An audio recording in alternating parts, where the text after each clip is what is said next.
स्वागत है आप सभी का फार्मेसी नोट्स में। और मैं हूँ उपासना। आपको जैसे पता है अपन बात कर रहे थे फार्मास्यूटिक्स सब्जेक्ट की और चैप्टर नंबर 2 की। और चैप्टर नंबर 2 में अगर बात की जाए तो वहाँ अपन डिस्कस कर रहे थे पैकेजिंग मटेरियल।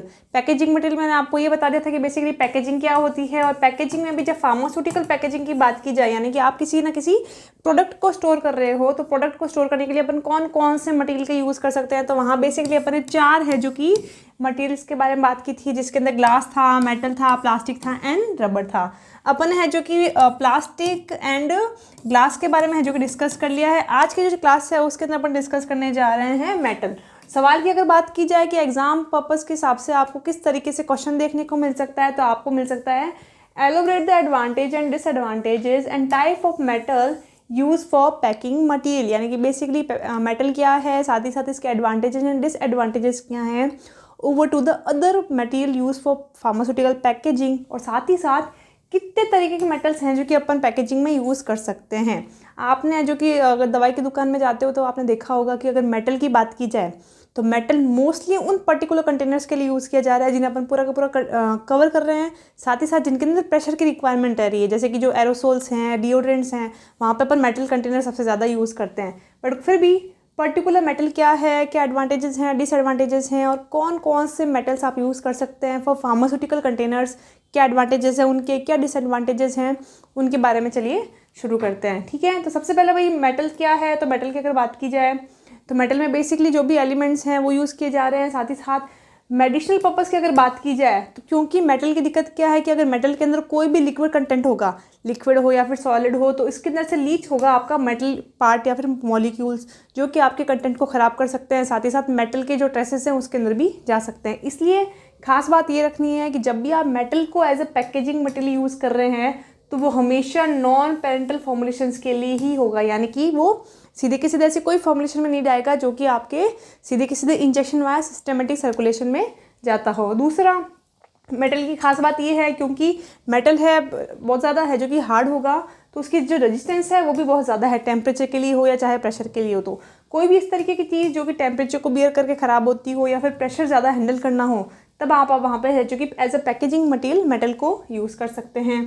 फिर अगर बात करें कि मेटल अगर अपन यूज़ कर रहे हैं फार्मास्यूटिकल पैकेजिंग में, तो आप कौन कौन से सिस्टम के लिए मेटल का इस्तेमाल कर सकते हैं टू पैक देम। तो है जो कि आपको मोस्टली ट्यूब्स हैं जो कि कोलेप्सिबल ट्यूब्स, जो ऑइंटमेंट की ट्यूब्स आती हैं, उनके लिए मेटल मिलेगा। साथ ही साथ जो फॉइल्स हैं, फॉइल्स में भी अगर अपन बात करें फूड प्रोडक्ट्स की फॉइल, जो आप घरों के अंदर खाना है जिस एल्यूमिनियम फॉइल में पैक करते हो, वो आपका मेटल है। इसके अलावा अगर आप बात की जाए, आप कोई भी टैबलेट या फिर कैप्सूल ले रहे हो, जिन पैकिंग्स में वो आ रही है, चाहे वो आपकी स्ट्रिप पैकिंग में आ रही है, चाहे वो ब्लिस्टर पैकिंग में आ रही है, तो वो आपके जो कि मेटल से बना होता है। उसके अलावा जो कैन है, चाहे फूड प्रोडक्ट्स हो या चाहे कोई आप बीवरेजेस पी रहे हो उसके लिए, एरोसोल्स हैं या फिर कोई भी गैस सिलेंडर है, ये सारे के सारे आपको मेटल कंटेनर में देखने को मिलेंगे। अब आप कौन सी फार्मास्यूटिकल इंडस्ट्री है जो कि बिल्ड कर रहे हो, उस पर आपका क्या काम है, उसके आधार पर आप मेटल कौन सा मटेरियल लेना चाहिए वो भी डिपेंड करता है। एडवांटेजेस की बात करें over the other packaging material कि मेटल की क्या खास बात है, क्यों इसे यूज़ किया जाता है ज़्यादातर। सबसे पहले ये ड्यूरेबल है, लंबे समय तक चलते हैं, ख़राब भी नहीं होते, टूटते भी नहीं हैं। ठीक है, दूसरी चीज़ इनका जो वज़न है as compare to the glass थोड़ा कम होता है। कोई भी गैस इसे पास नहीं हो सकती, मॉइस्चर इससे है जो कि क्रॉस नहीं कर सकता। तो आपका जो मटेरियल है वो है जो कि इनर्ट रहेगा फॉर द इन्वायरमेंटल एक्सप्रेशंस। दूसरी बात की जाए, आपको अगर मेटल की बात की जाए तो मेटल कंटेनर पे आप डायरेक्ट प्रिंटिंग भी कर सकते हो, आपको उसके लिए कोई पेपर की रिक्वायरमेंट नहीं रहेगी। फिर जैसे मैंने आपको बताया ये है जो कि हल्के होते हैं as compare to the glass.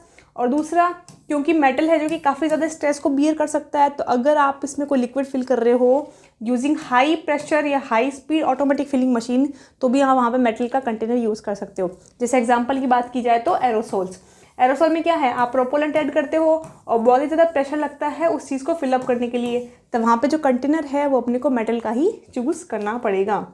आगे चलते हैं, डिसएडवांटेजेस क्या है, इसके अलावा दूसरे मेटल्स हैं जो कि क्यों यूज़ किए जा रहे हैं, दूसरे पैकेजिंग मटेरियल्स क्यों यूज़ किए जा रहे हैं। तो इसका जो मेन डिसएडवांटेज है वो है कि भाई देखो ये कॉस्टली है, ऑब्वियसली आप कोई ना कोई मेटल यूज़ कर रहे हो तो इट इज़ एक्सपेंसिव।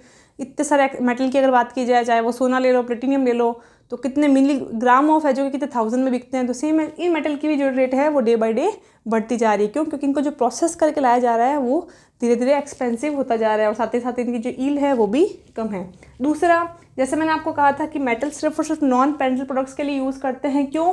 क्योंकि इसके अंदर है जो कि पार्टिकल शेड होते हैं, यानी इनके जो मेटेलिक पार्टिकल है वो आपके कंटेंट में गिर सकते हैं, या तो आपके प्रोडक्ट को टॉक्सिक बना सकते हैं या फिर उसके अंदर कोई ना कोई मिलावट इसके कारण हो सकती है। तो इस शेडिंग कंटेंट के कारण भी इसे अपन पेरेंटल प्रोडक्ट्स में यूज़ नहीं कर सकते, ये एक इसकी लिमिटेशन हो गई।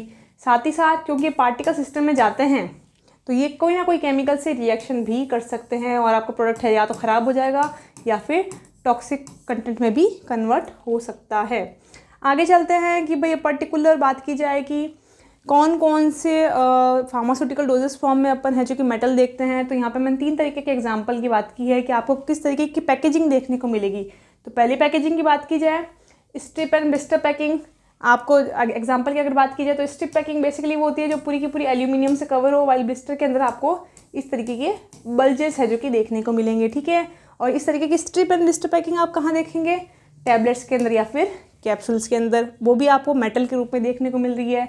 कोलेप्सिबल ट्यूब्स की बात की जाए, आप जो बोरोलिन लगाते हो या फिर कोई ना कोई क्रीम आपको एक ट्यूब में मिलती है, ये भी है जो कि सारी की सारी मेटल से बनी हुई होती है। लाइक ऑइंटमेंट फिल कर सकते हैं, क्रीम, जेल या फिर कोई भी अदर सेमी सॉलिड। फिर बात करते हैं कैन्स की। कैन्स भी है जो कि मेटल के बने होते हैं, लाइक एरोसोल हो, इनहेलर्स हो या फिर कोई भी स्प्रे हो, ठीक है। अब बात करते हैं कौन कौन से मेटल्स को है जो कि as a packaging metal use किया जा सकता है।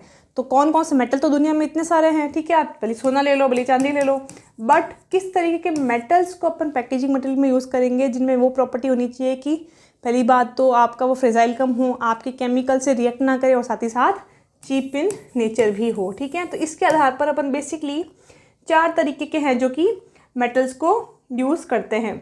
उसमें है जो सबसे पहले है आपका एल्यूमिनियम।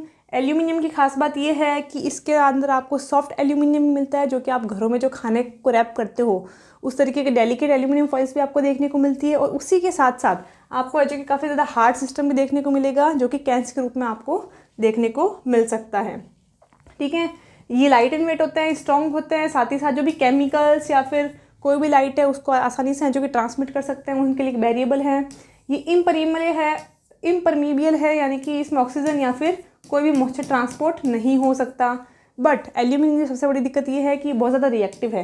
रिएक्टिव होने के कारण क्या होता है कि ये है जो कि एल्यूमिनियम ऑक्साइड की एक प्रोटेक्टिव फिल्म बना लेता है जो कि कोरोजन क्रिएट करती है, एक तरीके से जंग लगाने के लिए है जो कि रिस्पॉन्सिबल है।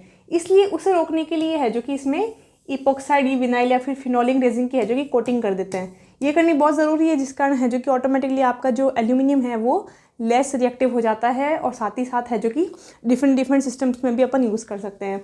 जैसे कि मैंने आपको बताया कि अकॉर्डिंग टू द थिकनेस आप इसकी मल्टीपल यूज़ कर सकते हो। बहुत ज़्यादा थिन यूज़ कर रहे हो तो वहाँ पर आप फॉइल के रूप में यूज़ कर रहे हो, और थिक यूज़ कर रहे हो तो वहाँ पर आप कोई भी एल्यूमिनियम कंटेनर का भी इस्तेमाल कर सकते हो।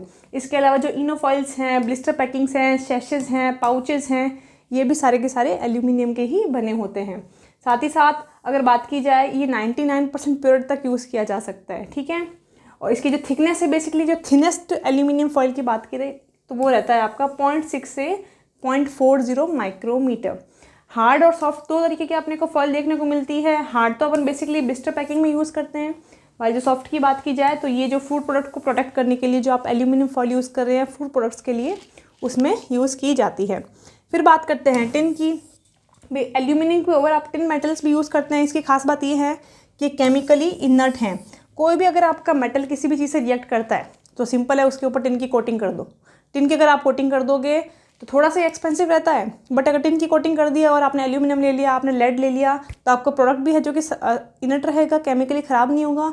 साथ ही साथ है जो कि उसका ऑटोमेटिकली है जो कि चीपनेस भी इंक्रीज़ हो जाती है, ठीक है। टिन के ऊपर अधिकांशत फूड प्रोडक्ट्स में या फिर फार्मास्यूटिकल जो प्रोडक्ट्स हैं उनके अंदर आपको देखने को मिलेगा। साथ ही साथ ये केमिकली अननेट होते हैं, तो जो भी ईटन प्रोडक्ट्स हैं जो कि आप ओरली इंजेक्ट करते हो वहाँ पे आपको टिन कंटेनर का ज़्यादा इस्तेमाल देखने को मिलेगा।